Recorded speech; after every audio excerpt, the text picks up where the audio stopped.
그러니까 수도권화 됐다는 거.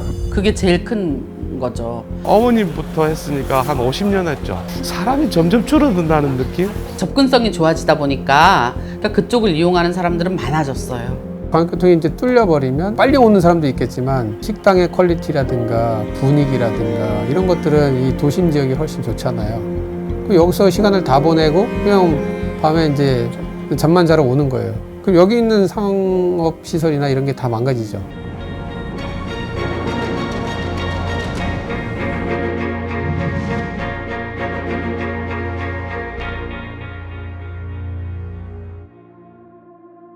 교통망 확충은 지역 주민들에게 희소식으로 받아들여집니다. 뉴스 빅데이터 시스템 빅카인즈에 따르면 전철 호재 키워드를 담은 기사는 총 8,722건에 달합니다. 이는 부동산 가격 상승과 분양 매물의 가치가 주된 내용인데요. 그런 만큼 지역 행정과 정치권에서 역개통이나 노선 신설을 약속하는 일이 빈번합니다. 하지만 이러한 교통망 확장에는 우려도 따릅니다. 중심 도시로의 빨대 효과로 인해 지역 소멸이 가속화될 수 있다는 것입니다. 빨대 효과란 대도시가 주변 중소도시의 인구나 경제력을 흡수하는 대도시 집중 현상을 뜻합니다. 수도권 교통망 확장의 사례가 이를 잘 보여줍니다. 최근 개통한 GTX-A 노선도 서울로의 빨대 현상 우려가 많았습니다. 저희 팩트인사이드 팀은 광역교통망 확대가 지역 소멸을 완화하는 것인지 아니면 재촉하는 것인지를 분석했습니다. 첫 번째로 찾아간 지역은 경기도 김포. 2019년 9월 개통된 김포 골드라인은 김포의 유일한 광역전철망입니다. 역은 총 10곳으로 양촌역에서 한강신도시를 질러 서울 지하철 5호선, 9호선과 연결된 김포공항역에서 끝납니다. 특히 서울을 종착역으로 두고 있어 광역시급 이동량이 있는 만큼 빨대 효과 우려도 종종 있어 왔는데요. 구례역은 출퇴근 시간과 점심시간을 비껴간 오후 2, 3시였음에도 승객들이 끊이지 않았습니다. 역에서 만난 사람들은 골드라인을 긍정적으로 평가하며 광역교통이 더 늘어났으면 좋겠다는 의견이었습니다. 8시, 9시에 나갈 때나 퇴근 시간 겹쳐서 들어올 때는 진짜 좀 많이 체감을 차 몇 대 보내고 갈 때도 있고 그리고 사람들도 막 밀고 밀치고 다니고 그러니까 사실 좀 버스가 좀 많아지면 좋겠는데 왜냐면 골드라인은 커지는 게 불가능한 그거라고 들어서 팩트인사이드 팀이 두 번째로 찾은 지역은 강원도 춘천. 춘천은 닭갈비 골목, 남이섬, 레고랜드 등 관광객이 많이 찾아오는 곳입니다. 여기에 수도권 광역전철과 ITX 경춘선, 고속버스 등 광역교통망 시스템을 갖추고 있는데요. 서울, 경기와 강원권을 잇는 경춘선으로 수도권과 통근 통학이 가능하게 돼 수도권 빨대 효과 진단과 우려를 계속해서 받아왔었습니다. 하지만 경춘선은 2029년까지 확장 계획이 세워져 있고 GTX-B는 춘천 지역까지도 연결 예정인데요. 지역 상권에 변화가 있는지 확인하기 위해 춘천시를 가봤습니다. 춘천의 상인과 부동산업자들은 수도권 전철 연결로 중심 상권이 이동하고 지역 상권에 업종 변화가 있었다고 말했습니다. 확실히 영향이 미쳐졌고요. 그 ITX의 반짝 효과처럼 단기간에 올라왔었던 매출의 영향이라든지 손님들의 누적 방문 빈도수 이런 것들은 확실히 있었습니다. 오래 못 갔던 것 같아요. 이제 전철역이나 ITX가 개통되면서 변화된 것은 지금 남춘천역을 중심으로 한 온이동 지역으로 많이 상권이 이동했죠. 그러다 새 신규 분양 아파트들이 지금 5년 내 아파트들이 온이동에 집중돼 있거든요. 그러다 보니까 명동은 상권은 많이 죽었고 이쪽 온이동 쪽으로 상권이 많이 이동하고 있는 중입니다. 통계청 자료에도 명동 상권의 쇠퇴가 확연하게 드러나는데 2017년부터 2022년까지 조사된 자료를 보면 이 기간 명동 상권 행정동 중 한 곳인 약사명동의 서비스업 사업장 수는 5년간 13곳이 줄었고 도소매업도 31곳 줄었습니다.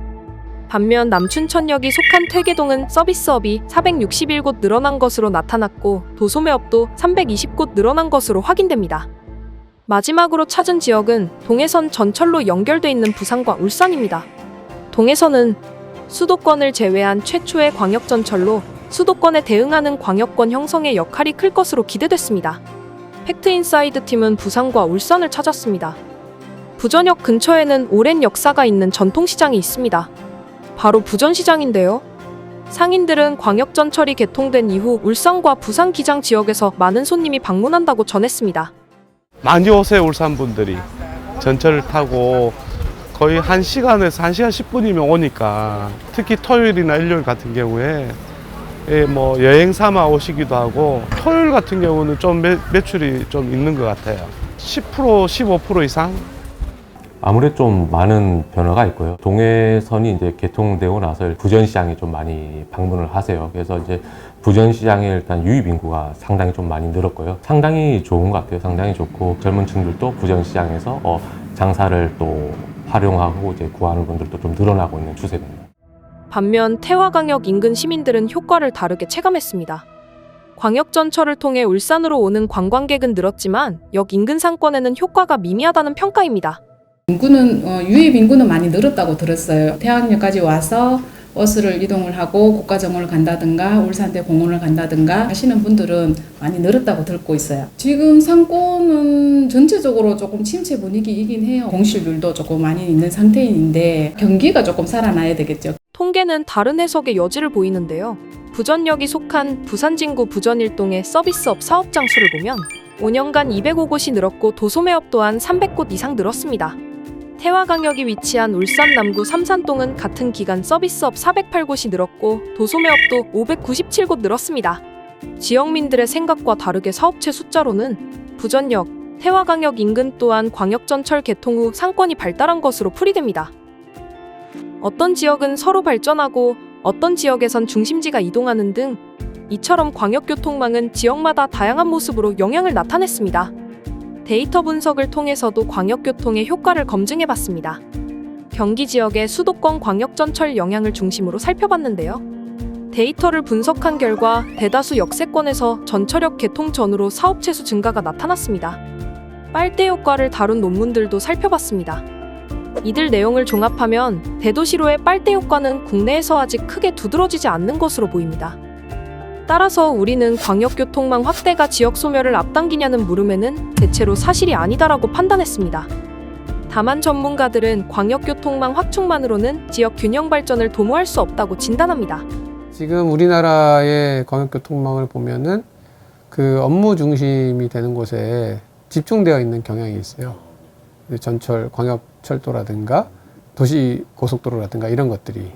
그럼 한 점에 모이게 되면은 이 분산이 아니라 집중을 더 강화시키거든요. 철도망이라든가 이런 간선 도로망이 한 곳에 집중하게 되면 그 지역에서 다른 곳의 접근성이 더 좋아지겠죠. 예를 들면 삼성역 같은 데라든가 강남역 같은 데라든가.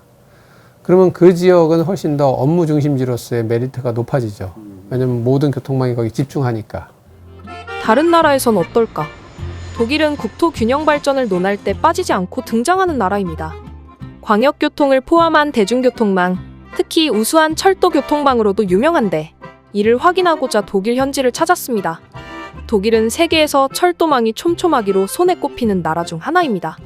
독일 철도는 장거리 고속철도, 지역철도, 도시철도가 있는데 모두 같은 철로를 공유하며 유럽의 큰 나라들 중 가장 밀도가 높은 대중 광역교통망을 이루고 있습니다. 수도 베를린 광역교통의 중심지로 베를린 중앙역은 오전부터 인산인해를 이루고 있었습니다. 이곳에서 다양한 열차와 대중교통과의 연계가 뛰어나 독일의 교통허브라고 불립니다. 독일에서 가장 인구 밀도가 높은 지역, 여기는 노르트라인 베스트팔렌의 루르 지역입니다.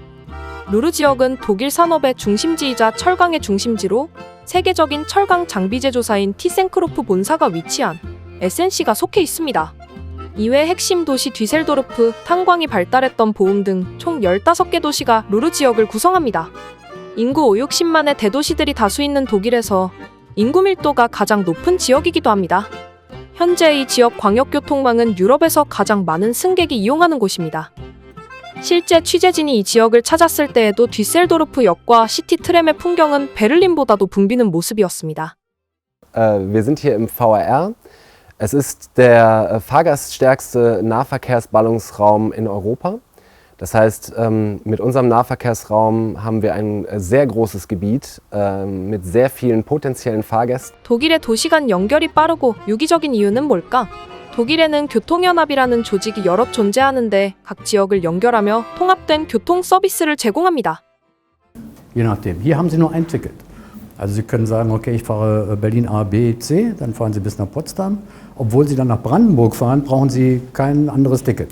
Also Sie lösen das hier am Hauptbahnhof in Berlin oder auch in Potsdam und fahren damit nach Berlin. Das ist einheitlich im ganzen VBB-Gebiet. Also außerdem können wir es dadurch relativ günstig halten, sage ich mal. 말하자면 올해 서울시가 내놓은 기후동행 카드를 오래전부터 각 지역이 시행하고 있다고 할 수 있습니다. 작년부터는 모든 교통연합의 정기권을 하나로 묶어 전국에서 사용할 수 있도록 연방정부 차원에서 독일 티켓을 내놨습니다. 이처럼 독일 도시 교통계획은 교통수단의 결합을 중시합니다. 대도시 바깥의 지역은 주요 고려 대상입니다. Und ich würde noch mal gerne sagen, dass die integrative Kombination von unterschiedlichen Verkehrsmitteln ganz wichtig ist. Also einerseits ein gutes Netz für den öffentlichen Personennahverkehr, aber gerade an den Rändern in einer Region brauchen wir Konzepte für die, wir sagen, Last Mile.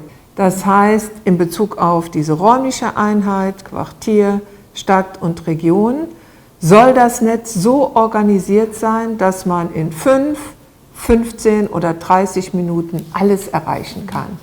Und das bedeutet in der Konsequenz, überregionale Bahnverbindungen sind ein wichtiger Standortfaktor für Städte, auch für Regionen, für die Wirtschaft, für die Verwaltung, auch für die Kultur und auch für das Image der jeweiligen Städte. Jede Stadt möchte gerne ICE-Stadt sein. Und deswegen hat die Bahn auch entschieden, das Angebot im Zugverkehr nochmal auszubauen, um möglichst alle Städte über 100.000 Einwohner in Deutschland an das ICE-Netz anzuschließen. 독일의 광역교통망은 지리적 경제적으로 다핵화 분권화된 도시들을 그물망형으로 이어 균형 발전과 상생을 가능케 하는 줄기 역할을 합니다. 일극화 집중화로 지역 소멸 위험이 커져가는 것이 한국의 상황인 만큼 독일의 도시 교통 모델을 참고할 필요가 있습니다. 광역교통망의 체계가 어떠냐에 따라서 지역에 큰 도움이 될 수 있고 그 지역 내에서도 빨대 효과가 발생해서 중소도시나 군 지역 같은 경우는 인구가 더 감소하는 부작용이 생길 수도 있다고 보고 결국 그 교통망의 형태가 어떻게 돼야 되냐 하면은 그 도시 공간 구조에 있어 가지고 중심성이 한 곳에 몰리지 않도록 그물망 형태라든가 환상형 광역교통망들이 잘 갖춰지는 게 필요하다. 지역 소멸을 앞당길 수도, 완화할 수도 있는 광역교통망. 지역 소멸은 국가의 지속 가능성을 흔드는 문제인 만큼 미래를 위한 광역교통망을 함께 고민하고 만들어 나가야 하겠습니다.